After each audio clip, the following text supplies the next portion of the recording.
मेरे दोस्तों, मैं हैदराबाद से doctor colonel Brahmjeet Singh.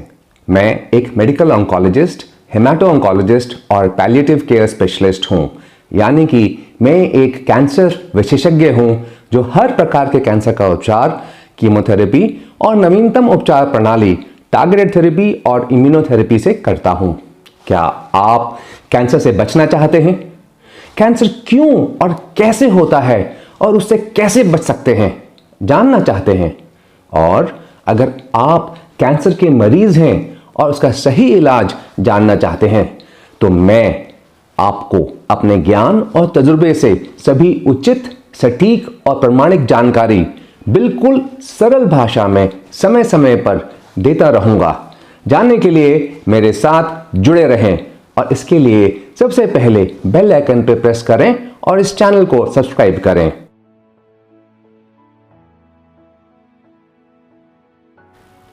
Systemic therapy यानी पूरे शरीर में कैंसर का इलाज करना, क्या यह आवश्यक है? कैंसर बीमारी में ऐसा क्या है जो हमें कीमोथेरेपी लेने के लिए मजबूर करता है? कीमोथेरेपी क्या है? क्या यह कंपल्सरी यानी अनिवार्य है? कीमोथेरेपी से क्या फायदा होता है? क्या कीमोथेरेपी कैंसर को दोबारा आने से रोकती है? क्या कीमोथेरेपी सभी कैंसर की स्टेजेस अवस्था में काम करती है? क्या यह स्टेज 4 कैंसर में भी काम करती है? क्या कीमोथेरेपी से कैंसर से होने वाले नुकसान को रोका जा सकता है? कीमोथेरेपी को लेकर आपके मन में बहुत से सवाल आ रहे होंगे। मैंने कोशिश की है कि मैं आपको इसके बारे में बताऊं। कीमोथेरेपी एक किस्म की सिस्टमिक थेरेपी है, यानी पूरे शरीर का इलाज है, और इसमें इस्तेमाल की गई मेडिसिन यानी दवाई जो है, औषधि, एक केमिकल यानी रसायन है जो हम मरीज के शरीर में इंजेक्शन द्वारा नस में देते हैं। मैं आपको थोड़ा सा विस्तार में बताता हूं, क्योंकि बहुत से कैंसर के मरीज और उनके सगे संबंधी यह सवाल पूछते हैं कि क्या कीमोथेरेपी अनिवार्य है? कीमोथेरेपी की महत्वता और अनिवार्यता को समझने के लिए आपको पहले यह समझना होगा कि कैंसर कैसे शरीर में फैलता है। अब होता यह है कि कैंसर के सेल्स, जो सेल्स मतलब आप कोशिकाएं, एक साथ चिपक जाती हैं, अपना घर बना लेते हैं, एक गांठ जैसे गेंद या आलू की तरह। इस कैंसर के कोशिकाएं, सेल्स के समूह को हम ट्यूमर कहते हैं। तो आप समझे कि ट्यूमर क्या है? सरल भाषा में कैंसर के सेल्स का, कैंसर की कोशिकाओं का एक समूह, कैंसर का घर। यह वो इसलिए बनाते हैं, इससे ये एक कैंसर का सेल दूसरे कैंसर के सेल की मदद कर सके, और ये दिन प्रतिदिन दुगने से चौगुना होते रहते हैं।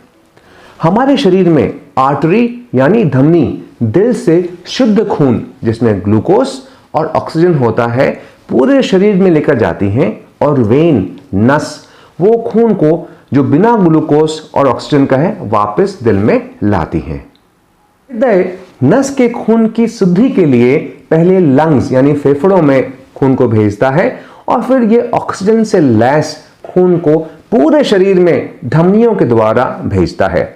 इसे सर्कुलेटरी साइकिल कहते हैं। अब आप सोच रहे होंगे कि मैं आपको क्यों बता रहा हूं सर्कुलेटरी साइकिल के बारे में। मैं यह इसलिए बता रहा हूं क्योंकि कैंसर हमारी इसी सर्कुलेटरी साइकिल का उपयोग शरीर में दूर दूर तक फैलने के लिए करता है। एक कैंसर का सेल यानी एक कैंसर की कोशिकाएं लगभग 10 साधारण सेल्स से ज्यादा खाना, जो कि ग्लूकोज होता है और ऑक्सीजन लेता है, धमनियों द्वारा। और जब यह कैंसर के सेल खून से पूरा खाना और ऑक्सीजन निकाल लेते हैं, तो यह उसे नस में छोड़ देते हैं। जब ट्यूमर बन जाता है, तो वह कैंसर के सेल्स का समूह अपने लिए स्पेशल, विशेष धमनियों का जन्म देता है और ग्लूकोज और ऑक्सीजन से भरा हुआ खून लेता है, और नस में ऑक्सीजन और ग्लूकोज का इस्तेमाल करने के बाद कार्बन डाइऑक्साइड से भरा हुआ खून तो छोड़ता ही है, लेकिन साथ में वो बहुत सारे कैंसर के सेल्स को भी नसों में धीरे धीरे छोड़ता जाता है। फिर से सुनिएगा, जब ट्यूमर बन जाता है तब वो इस नस में साथ साथ अपने कैंसर के सेल्स को भी छोड़ता जाता है, जिससे कि वो पूरे शरीर में फैल जाए। ये कैंसर के सेल्स नसों के जरिए पहले हृदय में जाते हैं, वहां से सर्कुलेटरी साइकिल का फायदा उठाते हैं और ये वहां से धमनियों के माध्यम से पूरे शरीर में फैल जाते हैं। ये कैंसर के सेल्स, कोशिकाएं शरीर के कोने कोने में जाकर छिप छिप कर अपना घर बनाने में जुट जाते हैं। आपको जान के अचंभा होगा कि 1,00,000 कैंसर के सेल्स जब जुड़ जाते हैं तो वो 1 सेंटीमीटर का ट्यूमर बनाते हैं। यह जानकारी आपको कैंसर और उसके इलाज समझने में मदद करेगी। जब हम कैंसर का डायग्नोसिस यानी निदान करते हैं, आप सीटी स्कैन या एमआरआई देखते हैं और उसमें जब आप 1 सेंटीमीटर का ट्यूमर देखें तो समझ लेना कि 1,00,000 कैंसर के सेल्स, 1,00,000 कैंसर की कोशिकाएं उस ट्यूमर में हैं। यदि ट्यूमर 1 सेंटीमीटर से बड़ा है, जैसे 2 सेंटीमीटर का, तो उसका मतलब हुआ 2,00,000 कैंसर के सेल्स उस ट्यूमर में हैं। और जैसे मैंने आपको पहले बताया था कि शुरुआत से ही कैंसर अपने सेल्स को नसों में छोड़ता रहता है। लगभग इतने ही कैंसर के सेल्स आपके शरीर में परिचालित घूम रहे हैं। आप समझिए कि कैंसर कितना शातिर होता है। वह शुरुआत से ही अपने सेल्स को नस में छोड़ने लगता है। अब हमारे लिए दिक्कत यह है कि हम ये कैंसर के सेल्स, क्योंकि ये बहुत छोटे होते हैं, उनको देख नहीं सकते और ना ही ये सेल्स शुरुआत में कोई लक्षण पैदा करते हैं। इसलिए मरीज को पता ही नहीं चलता कि कैंसर उसके शरीर में कितनी जगह फैल चुका है। इस कारणवश हम कैंसर को ना तो अर्ली स्टेज यानी प्रारंभिक अवस्था में, जब कैंसर पनप रहा होता है, और तब भी जब वह धीरे धीरे पूरे शरीर में फैल रहा होता है, डायग्नोसिस या निदान नहीं कर पाते। तो अब क्या करें? क्या सिर्फ लोकल इलाज सक्षम होगा कैंसर के इलाज करने के लिए? आप सोच रहे होंगे कि मैं लोकल इलाज क्या होता है, तो चलिए मैं आपको लोकल इलाज के बारे में थोड़ा सा जानकारी देता हूं। लोकल थेरेपी यानी स्थानीय उपचार के बारे में आपको थोड़ी जानकारी दे रहा हूं, जिससे आपको सिस्टमिक थेरेपी यानी कीमोथेरेपी ज्यादा अच्छी समझ में आएगी। लोकलाइज्ड मतलब सिर्फ उस जगह का इलाज जहां कैंसर है। जैसे कि अगर एक उंगली पे कैंसर हुआ है तो हम सिर्फ उस उंगली का ही नहीं, उस उंगली पे सिर्फ उस इलाके का इलाज करेंगे जहां पे कैंसर बना है।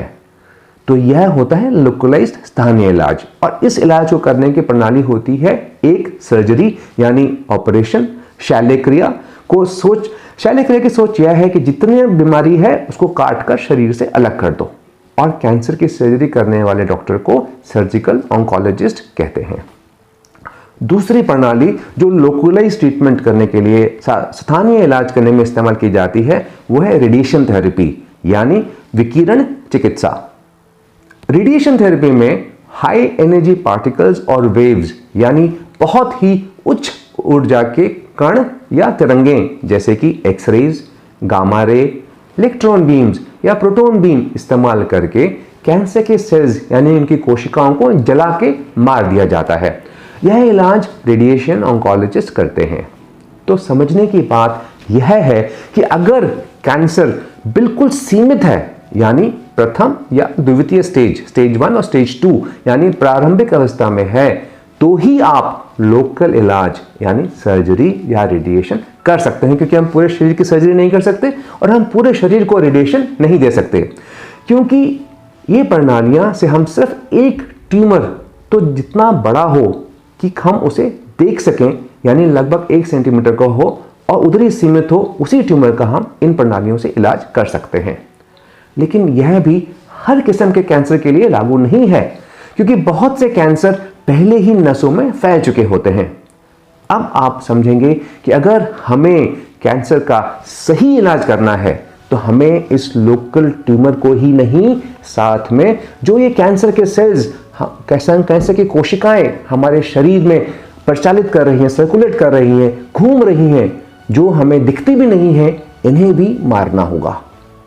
क्योंकि इनमें से कितने कैंसर के सेल्स ऐसे भी होंगे जिन्होंने हमारे शरीर में अपने लिए सही जगह ढूंढकर अपना घर बनाना शुरू कर दिया होगा और मल्टीप्लाई 2 के 4 करना शुरू कर दिया होगा, और कितने और होंगे जो अपना घर बनाना शुरू कर रहे होंगे। तो इन्हें हम माइक्रो मेटास्टेसिस कहते हैं। माइक्रो मतलब इतना छोटा समूह जो आंखों से नहीं दिखे, और मेटास्टेसिस मतलब फैला हुआ। इनको भी नष्ट करना होगा। हम इन कैंसर के सेल्स को तभी मार सकते हैं जब हम आपकी नस में इंजेक्शन दें, जो कैंसर के सेल्स की तरह आपके पूरे शरीर में घूमें और इन कैंसर के सेल्स को चुन चुन कर मारे। और जो दवाइयां ये करती हैं उसे हम कीमोथेरेपी कहते हैं। मुझे उम्मीद है कि अब आप समझ गए होंगे कि कीमोथेरेपी आपके लिए कितनी आवश्यक और महत्वपूर्ण है। यही कीमोथेरेपी है जो हमारे कैंसर को उसकी जड़ से निकालने में मदद करती है और कैंसर को दोबारा आने से रोकती है। इसलिए मेरे दोस्त, कैंसर के सही इलाज के लिए यह अनिवार्य है।